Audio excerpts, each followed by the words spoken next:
사랑하는 자들아, 우리가 서로 사랑하자.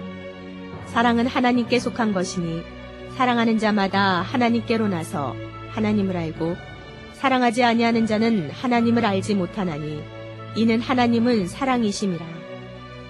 하나님의 사랑이 우리에게 이렇게 나타난 바 되었으니 하나님이 자기의 독생자를 세상에 보내심은 저로 말미암아 우리를 살리려 하심이니라. 사랑은 여기 있으니 우리가 하나님을 사랑한 것이 아니오 오직 하나님이 우리를 사랑하사 우리 죄를 위하여 화목제로 그와 아들을 보내셨음이니라. 사랑하는 자들아, 하나님이 이같이 우리를 사랑하셨은즉 우리도 서로 사랑하는 것이 마땅하도다. 어느 때나 하나님을 본 사람이 없으되 만일 우리가 서로 사랑하면 하나님이 우리 안에 거하시고 그의 사랑이 우리 안에 온전히 이루느니라. 오늘 저는 여러분과 더불어 하나님은 사랑이시다라는 제목으로 말씀을 나누고자 합니다. 사람들은 누구를 불문하고 다 하나님을 뵙기를 원합니다. 참 하나님을 한번 환상으로나 꿈으로 보았으면 좋겠다. 그러한 생각이 모든 사람에게 다 있습니다. 제게도 그런 생각이 있어요. 하나님을 꿈에라도 환상이라도 한번 봤으면 좋겠다. 예수님의 제자 빌립도 예수님께 아버지를 보여달라고 간청했습니다. 성경에는 하나님은 영이시라고 하셨습니다. 그리고 원래 하나님을 본 사람이 없다고 말씀하고 있습니다. 그러나 하나님은 어떤 물체의 형상으로는 볼 수 없으되 하나님의 실상인 사랑을 통해서 배울 수가 있다고 말씀하고 있습니다. 사랑이 구체적으로 나타난 곳에는 하나님이 그 사랑 안에서 나타나신다는 것입니다. 왜냐하면 하나님은 사랑이시기 때문인 것입니다. 우리는 사랑 안에서 하나님을 볼 수 있습니다. 인간은 하나님의 형상과 모양으로 지음받았고 하나님은 사랑이시라 하나님의 사랑을 받지 않고는 평안과 행복을 누릴 수가 없습니다. 사랑을 받고 사랑을 주는 곳에 하나님이 와 계신 것입니다.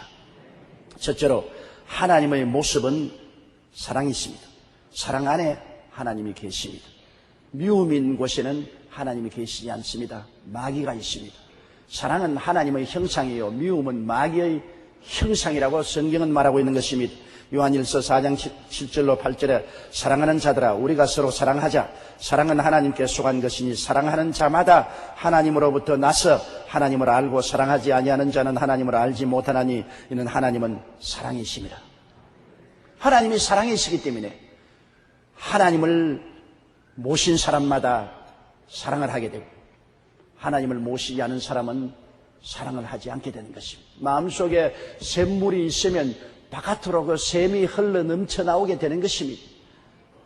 사랑이 있으면 사랑이 밖으로 표현되는 것입니다. 바로 그 사랑이 하나님이시라는 것입니다. 빈자들의 어머니로 불리우던 테레사 수녀는 1910년 건축업자이며 시의원인 아버지 설하에서 태어나 18세 수녀가 되었습니다. 이듬해 캘카타로 건너가 수녀회에서 운영하는 고등학교 교사노로 살아다가 나중에 그 고등학교 교장 선생까지 되었습니다. 그러나 몸이 허약했던 그녀는 결핵에 걸려 히말리아산에서 요양을 한 후에 기도하는 중에 하나님께로부터 사명을 받았습니다. 가난한 사람 중에 가장 가난한 사람을 섬기며 일생을 보내라는 명령을 들었습니다. 그래서 인도 돈으로 5루피 약 120원을 들고 인도 칼케타의 빈민굴로 들어갔습니다. 그곳에서 테레사 수녀는 아이들을 가르치고 길거리에서 죽어가는 환자들을 데려다가 돌보았습니다. 1950년에는 사랑의 선교회를 창설해서 산파들이 데려오는 어린아이, 쓰레기통에 내버린 핏덩어리 어린아기들을 받아서 생명을 구원하는 역사를 베풀었습니다. 테레사 수녀로부터 시작된 사랑의 선교회는 현재 119개국에 557개에 이릅니다. 그러다가 1996년 여름에는 본인이 마라리아와 고열, 심장병과 폐질환으로 사경을 헤매기도 했는데 당시 담당 의사가 진단하기를 하도 오랜 시간 환자들과 가난한 사람을 돌본다고 허리를 구부려서 일을 했기 때문에 폐와 심장이 압박을 받았어. 폐도 나빠지고 심장병에도 걸렸다고 그렇게 말을 했습니다. 테레사 수녀는 공로를 인정받아 1979년에 노벨 평화상을 수상했습니다. 이때 그녀는 수상 축하연을 열지 않고 대신 그 비용을 가난한 사람들에게 쓴다는 조건으로 수상식의 모습을 드러냈습니다. 생전에 그녀는 우리가 하는 말 자체가 중요하지 않습니다. 중요한 것은 우리를 통해서 말씀하시는 하나님이십니다라고 말하며 하나님의 사랑을 행동으로 실천한 것을 강조했습니다. 1974년 인터뷰에서는 나는 모든 사람에게서 하나님을 봅니다. 내가 나 환자의 상처를 씻어줄 때 나는 하나님 바로 그분을 돌보아드리는 듯한 느낌을 갖습니다라고 했습니다. 1997년 9월 5일 세상을 떠나면서 가난한 이들이 절실히 바라는 것은 의식주가 아니라 따뜻한 사랑입니다라는 유언을 남겼습니다. 그녀가 실천한 사랑의 삶 안에서 우리는 하나님을 볼 수 있습니다. 하나님은 사랑이시라 사랑 안에 하나님이 계십니다. 그래서 그가 죽었을 때 그 장례식에는 캐톨릭 교인도 신교인도 불교도들도 이슬람 교도들도 힌두교들도 모두 모여서 눈물을 흘렸습니다. 그들은 그의 생애 속에 나타난 하나님을 보았기 때문인 것입니다. 페스탈로치는 사람들이 서로 사랑 속에 있을 때 하나님이 가까이 오신다고 말했으며 톨스토이는 이 세상에 하나님을 본 사람은 하나도 없다. 그러나 만일 우리가 서로 사랑한다면 하나님은 우리의 가슴 속에 머무실 것이라고 말했습니다.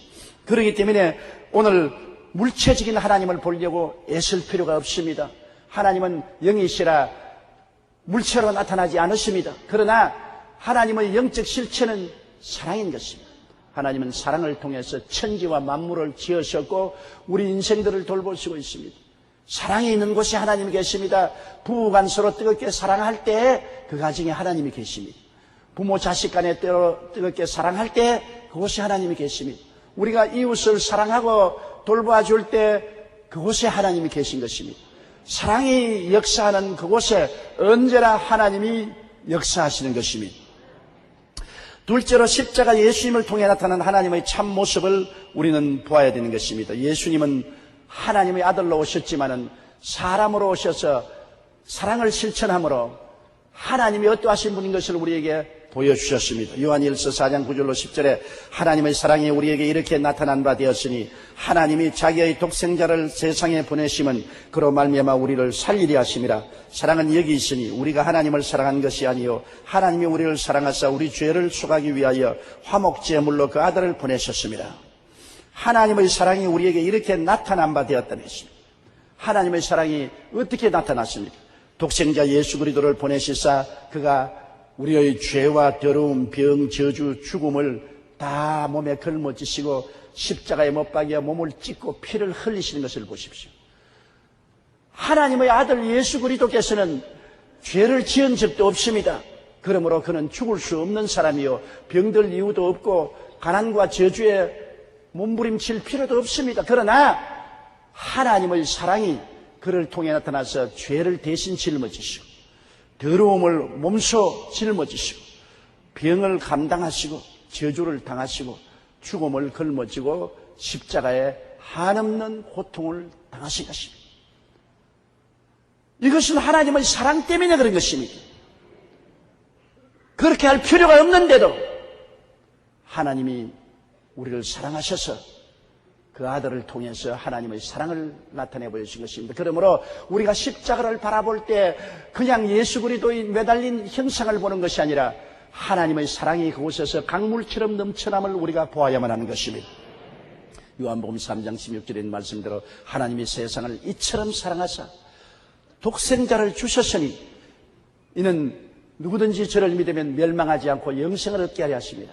하나님께서 죽음에 처한 우리들을 살리기 위해서 그 아들 예수님을 십자가에 못 박고 우리의 모든 죄의 부채를 청산하시고 구원과 생명을 주시는 하나님의 사랑의 능력의 역사를 볼 수가 있어야 되는 것입니다. 로마서 5장 8절에 우리가 아직 죄인 되었을 때 그리스도께서 우리를 위하여 죽으심으로 하나님께서 우리에 대한 자기의 사랑을 확정하신다니라. 하나님이 정말 나를 사랑하실까? 그러면 하나님은 대답하십니다. 십자가를 바라보라. 하나님이 정말 우리를 지금도 사랑하고 계십니까? 하나님은 대답하십니다. 십자가를 바라보라. 많은 사람들이 말합니다. 왜 하나님을 나를 버렸나요? 왜 병들고 슬프고 고통을 당하고 괴롭게 했나요? 하나님은 나를 사랑하지 않습니다. 그런 여러 가지 부정적인 질문에 대한 하나님의 유일한 대답은 십자가를 바라보라. 하나님이 사랑 안 했으면 그 아들을 십자가에 못 박아 몸짓고 피를 흘려 생명을 붙도록 하셨겠느냐? 하나님이 우리에 대한 사랑의 증거와 확정은 갈보리 십자가에 있는 것이, 여기에는 어떠한 설명이 필요 없습니다. 이 세상에 어떠한 우리가 환난과 고통과 슬픔을 당한다 할지라도 하나님이 우리에 대한 사랑은 변하지 않습니다. 그것은 갈보리 십자가 위에서 증명된 사랑이기 때문인 것입니다. 요한일서 3장 1절에 보라, 아버지께서 어떠한 사랑을 우리에게 베푸사 하나님의 자녀 일컬음을 받게 하셨는가, 우리가 그러하도다. 미국의 유명한 심리학자인 아키발드 디 하트는 용서란 나를 해친 사람에게 내가 원수 갚을 수 있는 권리를 포기하는 것이라고 말했습니다. 우리가 분명히 원수를 갚을 수 있는 능력이 있음에도 그 권리를 포기하는 것이 진정한 용서인 것입니다. 누가복음 23장 34절에 예수님은 아버지, 저들을 사하여 주옵소서, 자기들이 하는 것을 알지 못함이니이다라고 말씀하셨습니다. 예수님은 하나님의 아들로서 능히 그를 못 받고 조롱하는 사람에게 원수를 갚을 수 있음에도 불구하고 원수 갚는 것을 포기하시고 오히려 그들을 불쌍히 여기시고 용서해 주시고 사랑해 주시는 주님의 그 끝없는 사랑에 우리는 감격하지 아니할 수 없습니다. 저는 가끔 가다가 원수를 미워하고 싶은 충동을 받을 때가 있습니다. 원수가 잘못됐으면 좋겠다. 원수가 심판을 받았으면 좋겠다. 원수가 불행을 당하면 좋겠다. 그러한 생각을 하는 유혹이 다가옵니다. 그럴 때마다 예수 그리스도의 십자가를 바라보면 내가 얼마나 죄를 짓고 죄 덩어리인 나를 주님은 용서하시고 나에게 심판으로 보답하지 아니하신 것을 생각할 때, 아, 나는 용서로 빚진 자구나. 예수님 앞에 어마어마하게 용서의 빚을 짊어진 사람이 누구에게 빚을 갚을 수 있느냐? 나에게 해코지한 이웃 사람을 용서해 주므로 예수님에게 용서의 빚을 청산할 수 있다는 생각이 들어서 곧장 이웃을 용서할 수 있습니다. 우리 스스로 용서할 수 있는 아량이 있는 것은 아닙니다. 예수님을 바라볼 때 용서 안 할 수가 없습니다. 예수님이 죄 덩어리인 나를 용서해 주셨는데 나는 용서받고 남을 용서 안 한다면 주님의 용서가 어떻게 내 생애 속에 효과를 발생할 수 있겠습니까? 우리 예수 믿는 사람은 용서하기 위해서 태어난 사람들인 것입니다. 우리는 울면서 용서를 하고 니를 부득부득 갈면서라도 용서해야 되는 것입니다. 그것이 우리 예수 믿는 사람의 운명입니다. 그렇게 해야 됩니다. 왜? 내가 용서를 받았기 때문에 용서해야 되는 것입니다. 거울이 햇빛을 받으면 반사를 해야 되는 것입니다. 반사 안 하는 거울은 거울이 아닙니다. 그처럼 예수 믿는 사람은 주님께 용서를 받았으므로 용서를 베풀어야만 하는 것입니다. 남편들아 아내를 용서하라. 아내들아 남편을 용서하라. 자녀들아 부모를 용서하라. 부모들아 자녀를 용서하라고 오늘날 또 주님은 말씀하고 계신 것입니다. 우리는 이웃을 용서함으로 그리스도의 용서를 마음속에 받아 누릴 수가 있는 것입니다. 셋째로 하나님의 사랑의 속성을 우리가 보아야 됩니다. 사랑은 어떠한 성품을 가지고 있는가? 요한일서 4장 11절로 12절에 사랑하는 자들아 하나님이 이같이 우리를 사랑하셨은즉 우리도 서로 사랑하는 것이 마땅하도다. 어느 때나 하나님을 본 사람이 없을 때 만일 우리가 서로 사랑하면 하나님이 우리 안에 거하시고 그의 사랑이 우리 안에 온전히 이루어지느니라. 하나님의 사랑이 우리 안에 오시면 사랑은 살아서 역사하시는 것입니다. 사랑은 속성이 있습니다. 사람도 속성이 있잖아요. 성격이 급한 사람이 있는가 하면 느릿느릿한 사람이 있습니다. 열심히 일하는 사람이라면 게으른 사람도 있습니다. 공부를 좋아하는 사람이 있는가 하면 공부하기를 싫어하는 사람이 있습니다. 속성이 다 있어요. 사랑도 속성이 있습니다. 하나님의 사랑이 그냥 와서 그대로 가만히 있는 것이 아닙니다. 하나님의 사랑은 우리 속에 와서 그 하나님의 성품을 나타내는 것입니다. 하나님의 사랑의 속성은 무엇일까요? 하나님의 사랑은 허물을 덮어주고 사하여 주시는 속성이 있습니다. 하나님은 누구와 같습니까? 하나님은 부모와 같습니다. 시편 103편 13절에 아버지가 자식을 긍휼히 여김같이 야훼께서는 자기를 경외하는 자를 긍휼히 여기시느니라. 하나님은 부모와 같으시므로 하나님은 우리를 불쌍히 여기서 자꾸 허물을 덮으려고 하는 것입니다. 마귀는 어찌한지 우리에게 와서 까발리려고 합니다. 빨가벗기려고 하는 것입니다. 아담과 하와가 마귀의 꾀임에 넘어가서 죄를 짓고 제일 먼저 당한 수치와 모욕은 빨가벗은 것입니다. 누가 벗겼습니까? 마귀가 아담과 하와를 빨가벗겼습니다. 하나님은 어떻게 하셨습니까?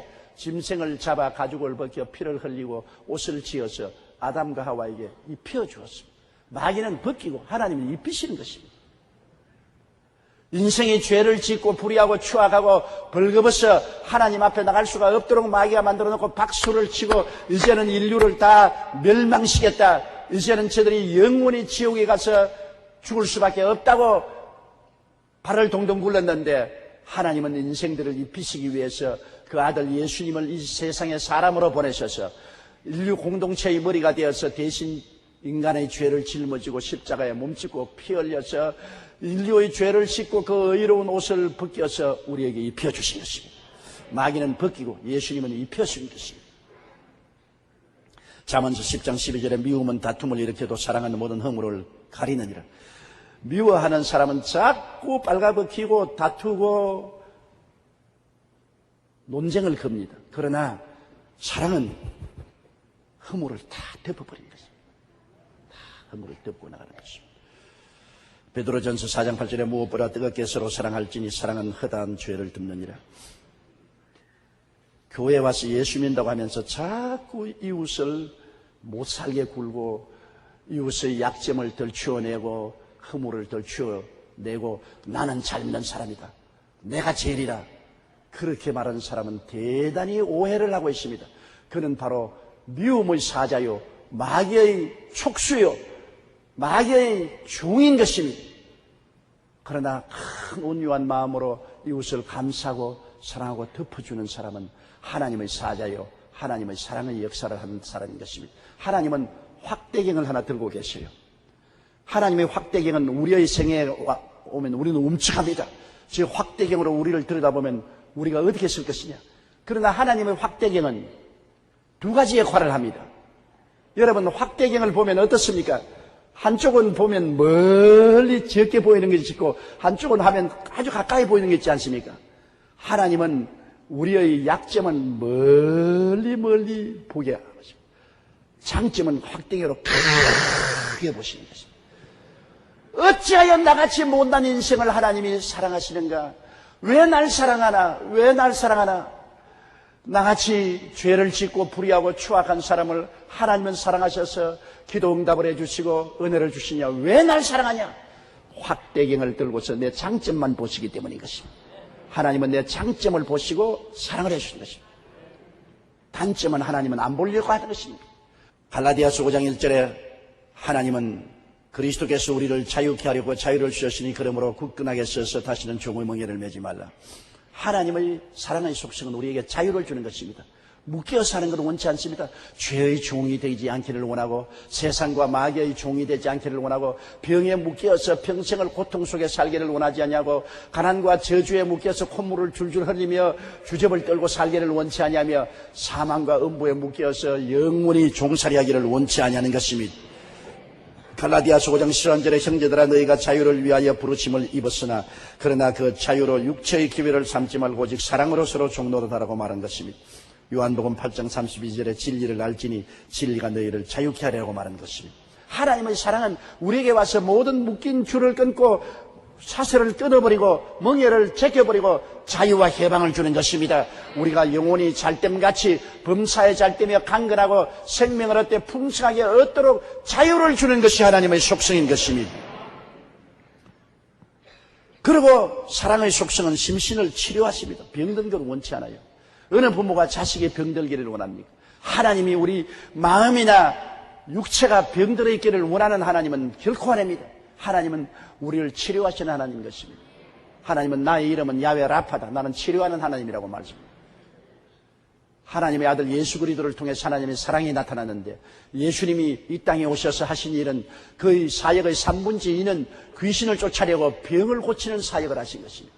예수님은 12제자에게도 회개하라 천국이 가까웠다고는 반드시 병을 고치라고 말씀하십니다.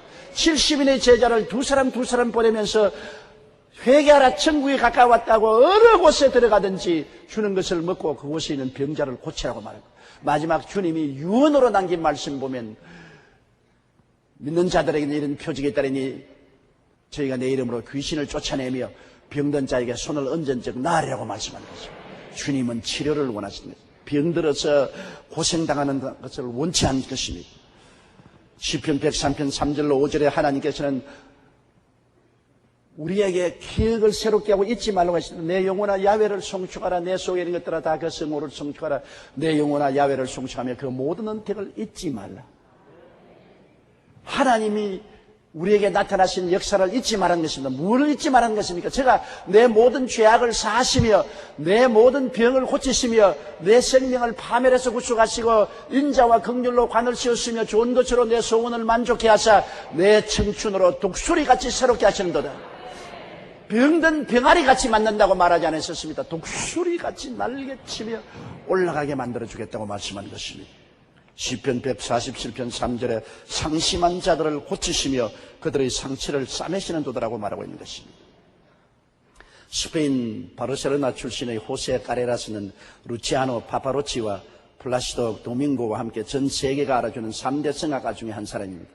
그런데 은빛 테너라고 불리는 그는 한때 불치병을 앓았던 적이 있습니다. 성악가로서 명성이 최고조에 달했던 1987년 그의 나이 41살 되던 해 오페라 라보엠의 주인공을 맡아서 한참 연습하다가 쓰러졌는데 병원에 실려가서 조사해 보니까 치명적인 백혈병에 걸려 있었습니다.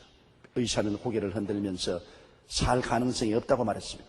이제 꼼짝없이 끝나는구나 하는 생각이 들자 그는 성경을 기억했습니다. 그동안에는 성경을 읽지도 아니하고 그저 귀뚱으로 하나님 말씀을 들었습니다만 고통에 처하게 되니까 구약의 하나님이 나는 너희 치료하는 야훼시라는 말씀이 떠올랐습니다. 세상의 의사들이 다 끝장이 났다 이제는 치료함을 받지 못한다고 할 때 하나님이 나는 너희 의사라고 말하니 능치 못한 하나님께 소망이 있다고 그는 생각을 했습니다. 그래서 그는 하나님께 기도를 드렸습니다. 사랑의 하나님, 제 생명을 조금만 더 연장시켜 주시면 남은 생에는 이제 주님을 위해서 살겠습니다. 그리고 사랑의 하나님을 의지하여 투병 생활을 시작했습니다. 머리카락이 빠지고 손톱과 발톱이 떨어져 나가는 와중에서도 그는 찬송과 기도를 감추지 않았습니다. 계속해서 찬송 부르고 계속해서 기도했습니다. 골수이식 수술과 힘든 화학치료도 믿음으로 잘 견뎌내어 마침내 하나님의 은혜로 백혈병에서 나음을 입었습니다. 까레라스는 자신이 다시 살게 된 것을 전적으로 하나님이 새 생명을 주시기 때문이라고 감사하고 전 재산을 팔아 바르셀로나에 호세 까레라스 백혈병 재단을 세워서 미국과 독일 스위스 등지에도 지사를 두어 백혈병 환자들에게 하나님의 사랑을 전도하고 그들에게 치료의 은총을 베푸는 역사를 했습니다.